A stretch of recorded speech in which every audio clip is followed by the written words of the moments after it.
अच्छा, तो तुम हो भेड़ की खाल में छुपे हुए भेड़िए, या धोखे से मुझे लाने की तुम्हारी चाल थी? हेलो, बकरा बोलता है। अपने भाई को जलाकर आराम से लेटे हो बकरा? कौन बोल रहा है? अपने भाई के कातिल से नहीं मिलोगे। कौन मारा मेरे भाई को? तेरे भाई का कातिल आज शाम को 7 बजे हेरोइन का बैग लेकर गोडाउन नंबर 7 में पहुंचेगा। तू कौन है? फिलहाल दोस्ती समझो। कमिश्नर, अगर तुम अपनी सरकारी ताकत आसमाने पर उतारोगे तो मेरी गैर सरकारी ताकत दंगा खून खराबा मचा दे। प्रेम चोपड़ा साहब, जिनके घर शीशे के होते हैं ना, वो बेसमेंट में कपड़े बदलते के लिए भी नहीं बुलाया। मुझे गलत मत समझना, मुझे माफ कर दो। याद है मैंने तुम्हें कहा था, प्यार के बंधन को अगर तोड़ सकती हो तो, क्योंकि जब तक मैं जिंदा हूं तेरी मन्नत कबूल नहीं होगी। पंगा नहीं लेना, मिट्टी में मिला दूंगा। जब मैं 7वीं क्लास में था तो एक बात पढ़ी थी, पहले दिन ही बिल्ली को मार देना अच्छा होता है।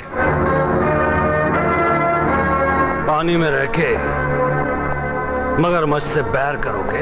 जब मैं पानी में उतरता हूं तो मैं भी मां, गरीबों का खून जब सांचे में ढलता है तो ये सिक्का बनता है, और जब ये सिक्का बाजार में तुलता है तो किसी गरीब के भाई को किताबें मिलती हैं, कॉलेज मिलता है, आने वाले सुनहरे कल की उम्मीदें मिलती हैं। मैं ये पैसा उन्हें नहीं दूंगा मां।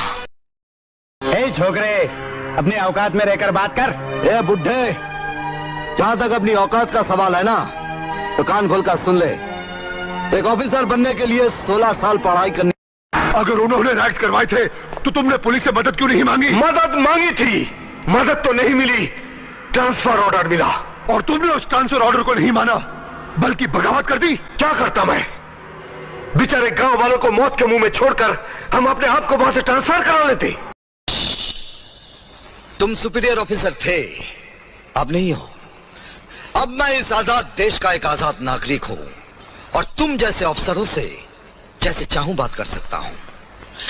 तुम्हारा क्या होगा ये तो मैं नहीं जानता, लेकिन जब तक तुम जैसे कानून के दलाल इस कुर्सी पर हैं, इस देश का भला नहीं हो सकता। बस गंगा बस, हाथ मैं भी उठा सकता हूं, मजबूर सिर्फ इसलिए हूं कि मेरी जिंदगी पर तेरे एहसानों का कर्ज है। कि जब तक मजे करने थे कर लिए, अब दिल भर गया तो किसी गरीब के गले में डाल दिया। राजा चिल्लाओ मत सब, अब उनको सब पता है। बड़े बड़े बात करने वाले बहुत होते हैं, लेकिन कोई बड़ा आदमी किसी गरीब।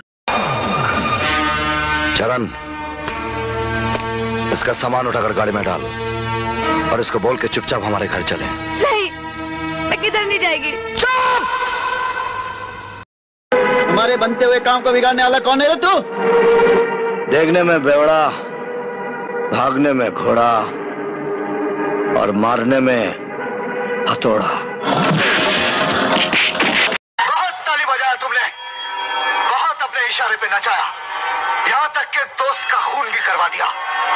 अब सीधी तरह से माँ को अपने हवाले कर दे, नहीं तो ज्यादा होशियारी नहीं बच्चे। एक दिन हम खर्चा पानी के साथ तोहरे पास आएंगे और तो को चाँद समझकर छुएंगे नहीं, नींबू की तरह ऐसा निचोड़ देंगे। हाँ, गुड लक। और इस लड़की के चक्कर में पड़कर मैं ये सारा उल्लू का बच्चा शरीफ आदमी बनने चला था।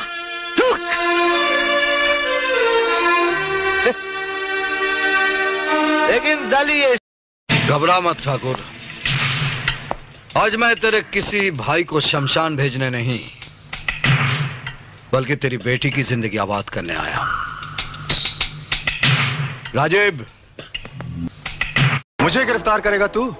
तू जानता है मैं कौन हूं? तू चाहे किसी भी नस्ल का हो, आज के बाद भौंकना भूल जाएगा। इंस्पेक्टर, कानून का ये डंडा जब ऊपर से डालता हूं ना, तो बड़े बड़े रंगबाज की नीचे से हवा निकल जाती है। बता वरना गोली मार दूंगा।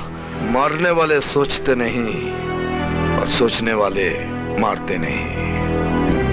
अगर मैंने तेरे भाई को मार डाला तो तुझे क्यों छोड़ दिया? यही सवाल तूफानी भंवर की तरह तेरे दिमाग में घूम रहा है। हेलो।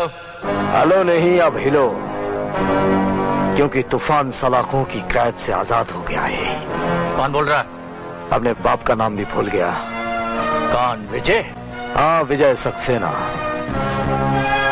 अपने बीवी बच्चों को जी भर कर प्यार कर ले, क्योंकि बहुत जल्द तेरी बीवी बेवा और तेरे बच्चे यतीम हो जाएंगे।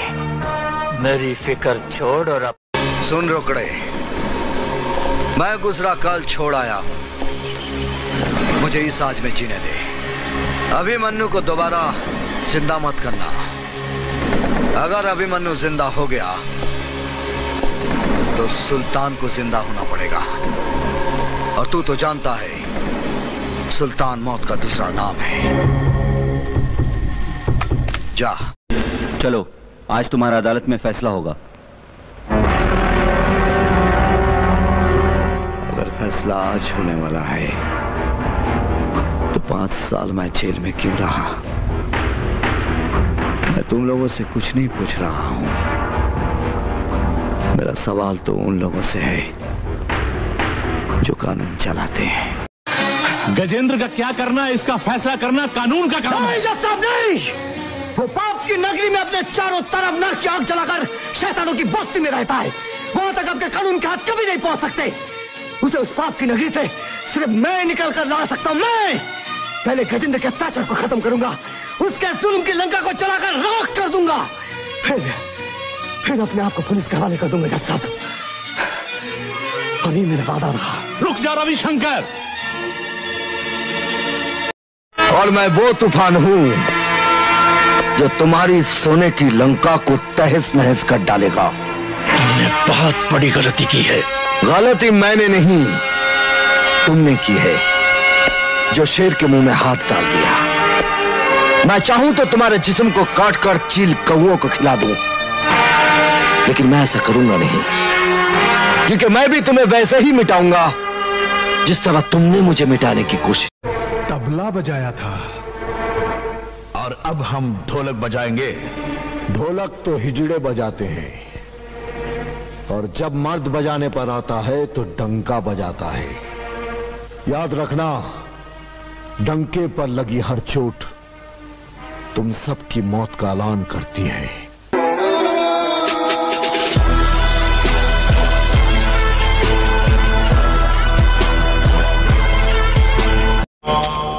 किसको फंसा रही थी? तुमको? मेरे मुन्ने को फंसा रही थी।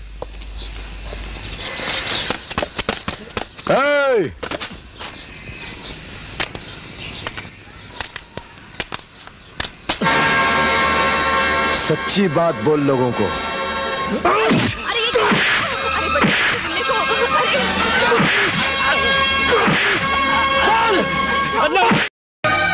हाँ, इतनी अच्छी साड़ी। कहाँ चाची, सिर्फ 80 रुपया बचे थे, उसमें तो यही आ सकती है। धत पागल, सुहागन की साड़ी को रुपयों से अच्छी बुरी होती है? हाँ? ये तो मन का भाव होता है, लाने वाले का चाव होता है। और तू अपनी मेहनत की कमाई का लाया, उसमें क्या?